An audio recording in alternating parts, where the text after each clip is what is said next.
the Canadian West, this year's host of the 8th IAAF World Championships in Athletics. Over 200 countries will be represented in Edmonton, the city of champions. Being in North America is a big advantage because we don't have to adjust to the time like when you're going to Europe or going to Australia like that. It's the biggest meet of the year. Being this close, I think I have more family coming this year. I grew up watching the World Championships, and very exciting meet, and I just want to go out there and just give it my best and show the world what I can do. Looking for my first World Championship back in '99, and accomplished that. And I'm going with a different attitude this year, and hopefully I'll come out with a gold medal.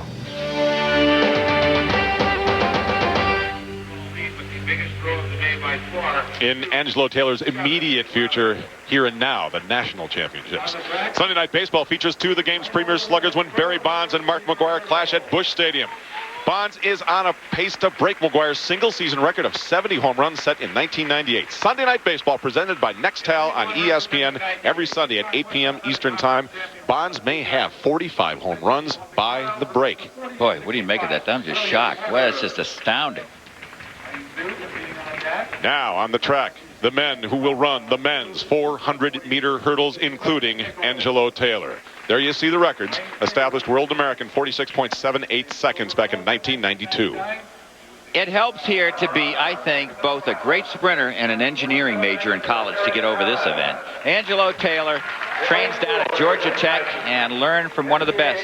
Derek Atkins was the Olympic champion in 1996, and this man was the Olympic champion from Sydney.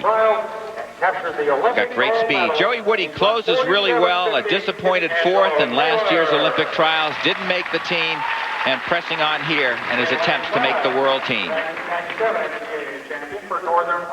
Thought about Angelo Taylor in lane 4 and all the other competition. He's favored, yes, but he hasn't run any hurdles this year. It's going to be interesting to see what happens.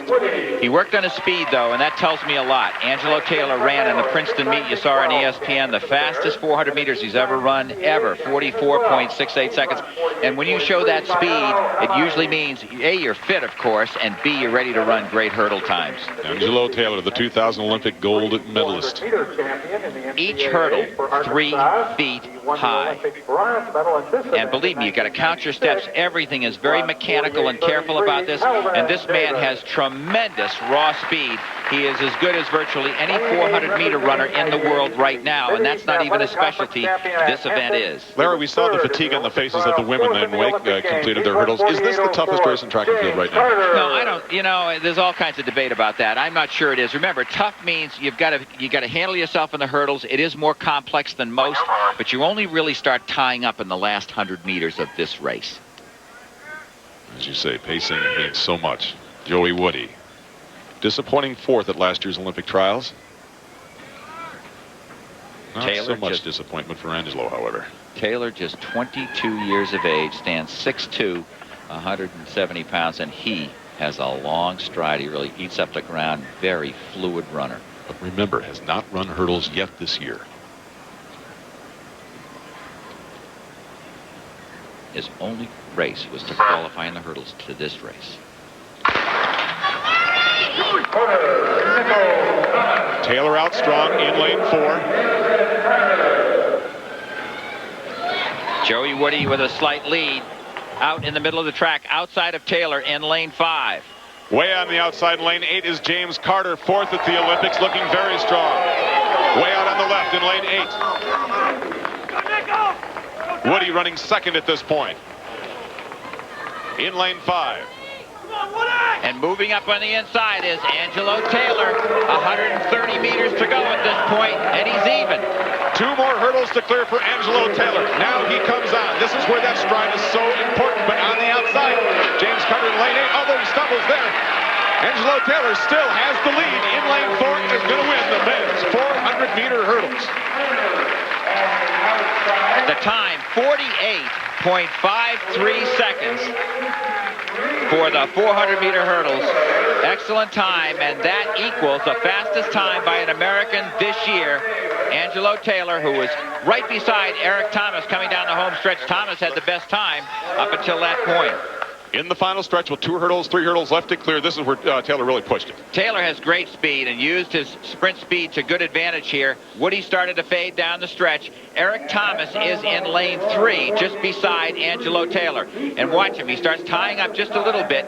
And Thomas had the leading American time coming in. But on the outside, it was Calvin Davis, the bronze medalist from 1996 in this event, and James Carter getting up for 2nd and 3rd, respectively. Angelo Taylor standing by Dwight Stones.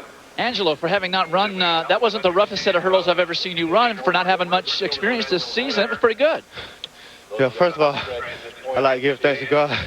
And secondly, I want to dedicate this race to my mom, who was sick and had surgery and couldn't make it this time. But, yeah, I felt good all season long. I ran a couple of quarters. I really didn't have many hurdle races, but I was mentally prepared coming in, very strong, and I just knew with the speed that I had this year, that I could come in and just run conservatively, take the win. I got to tell you, you dragged a couple of good guys along with you. A lot of experience on that team, along with you, with Calvin and with James. Yeah. Those some good guys. And I'm glad they made the team. They worked hard too. So we're looking to go to Edmonton and show a good performance. Congratulations, Angelo. All right, thank you. Everybody. Dwight, with most precincts reporting, yes, Angelo Taylor, at least at this point, has the lead in the mayoral race of Trackdown USA. 48.53 seconds. He wins. Calvin Davis 3rd, then James, 2nd, then James Carter.